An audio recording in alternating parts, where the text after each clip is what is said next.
So sometimes I get invited to give weird talks. I got invited to speak to the people who dress up in big stuffed animal costumes to perform at sporting events. Unfortunately, I couldn't go, but it got me thinking about the fact that these guys, at least most of them, know what it is that they do for a living. What they do is they dress up as stuffed animals and entertain people at sporting events. Shortly after that, I got invited to speak at the convention of the people who make balloon animals. And again, I couldn't go, but it's a fascinating group. They make balloon animals. There's a big schism between the ones who make gospel animals and porn animals. But they do a lot of really cool stuff with balloons. Sometimes they get in trouble, but not often. And the other thing about these guys is they also know what they do for a living. They make balloon animals. But what do we do for a living?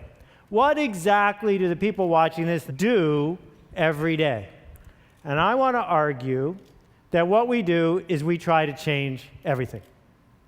That we try to find a piece of the status quo, something that bothers us, something that needs to be improved, something that's itching to be changed, and we change it. And we try to make big, permanent, important change. But we don't think about it that way, and we haven't spent a lot of time talking about what that process is like. And I've been studying it for a couple years, and I want to share a couple stories with you today. First, about a guy named Nathan Winograd. Nathan was the number 2 person at the San Francisco SPCA. And what you may not know about the history of the SPCA is it was founded to kill dogs and cats. Cities gave them a charter to get rid of the stray animals on the street and destroy them. And in a typical year, 4 million dogs and cats were killed, most of them within 24 hours of being scooped off the street. Nathan and his boss saw this, and they could not tolerate it. So they set out to make San Francisco a no-kill city. Create an entire city where every dog and cat, unless it was ill or dangerous, would be adopted, not killed. And everyone said it was impossible. Nathan and his boss went to the city council to get a change in the ordinance, and people from SPCAs and humane shelters from around the country flew to San Francisco to testify against them, to say it would hurt the movement and it was inhumane. They persisted, and Nathan went directly to the community. He connected with people who cared about this, non-professionals, people with passion.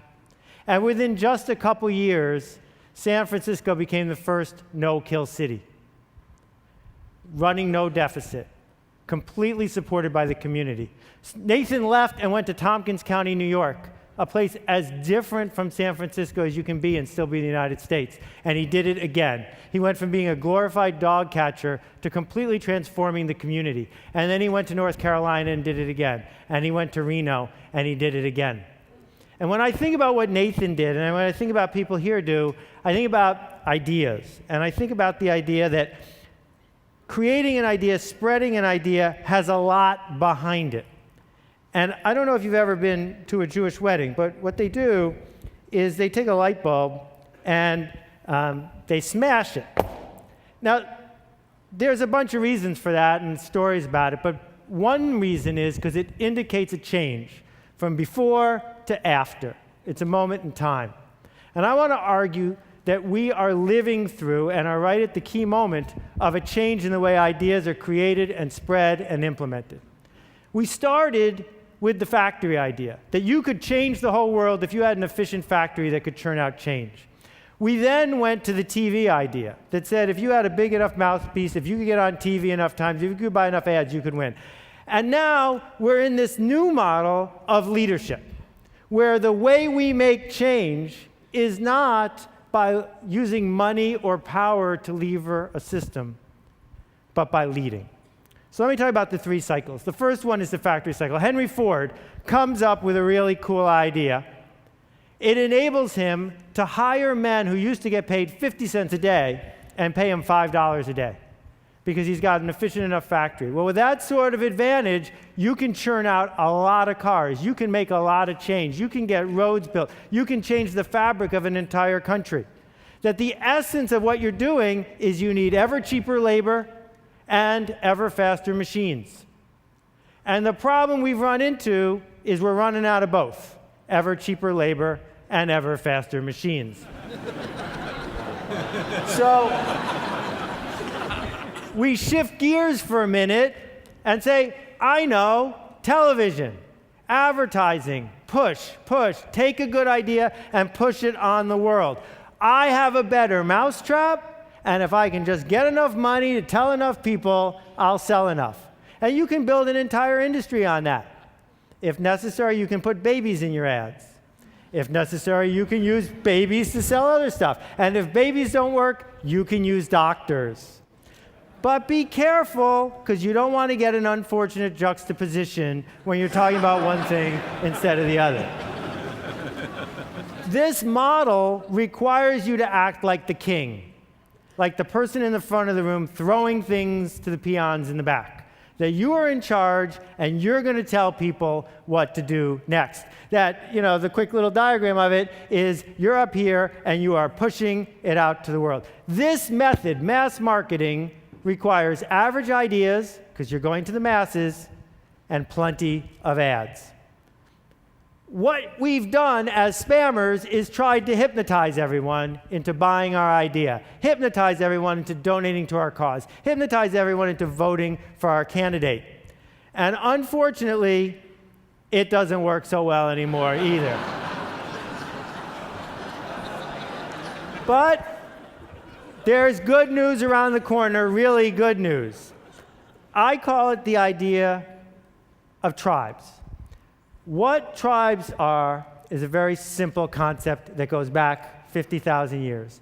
It's about leading and connecting people and ideas. And it's something that people have wanted forever. Lots of people are used to having a spiritual tribe or a church tribe, having a work tribe, having a community tribe. But now, thanks to the internet, thanks to the explosion of mass media, thanks to a lot of other things that are bubbling through our society around the world, tribes are everywhere.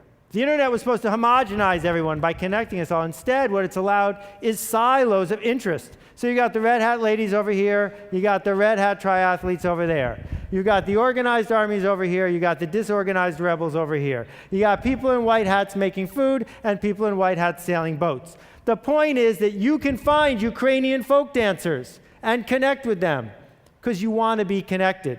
That people on the fringes can find each other, connect, and go somewhere. Every town that has a volunteer fire department understands this way of thinking.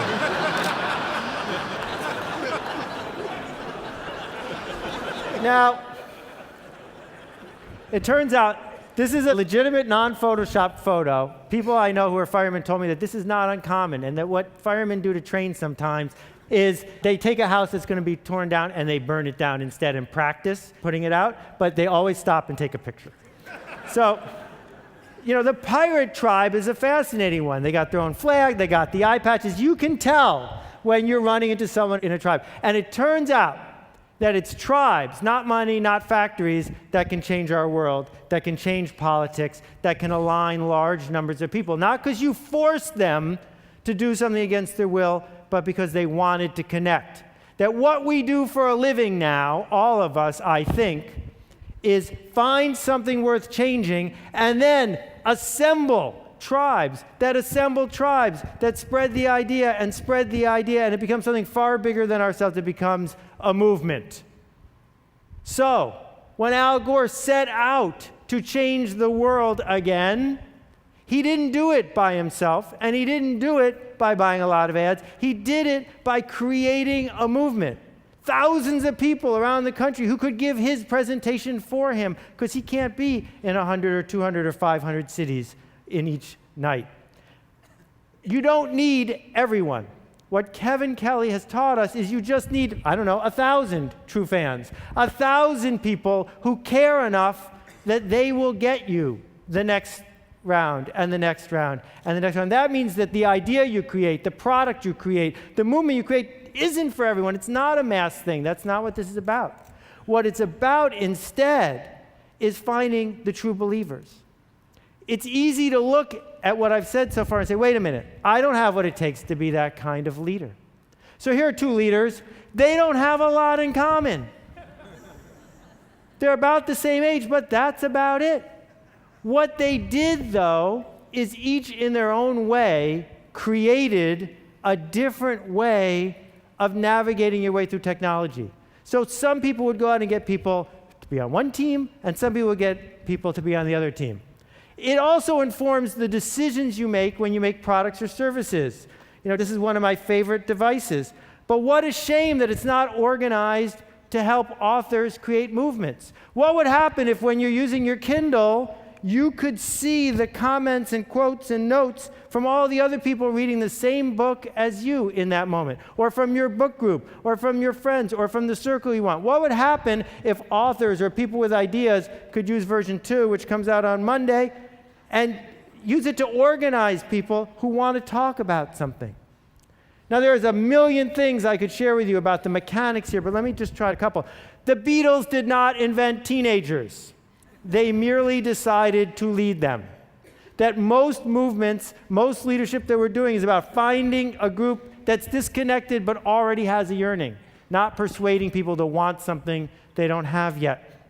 When Diane Hatz worked on the Matrix, her video that spread all across the internet about the way farm animals are treated, she didn't invent the idea of being a vegan. She didn't invent the idea of caring about this issue, but she helped organize people and helped turn it into a movement. Hugo Chavez did not invent the disaffected middle and lower class of Venezuela. He merely led them. Bob Marley did not invent Rastafarians. He just stepped up and said, "Follow me."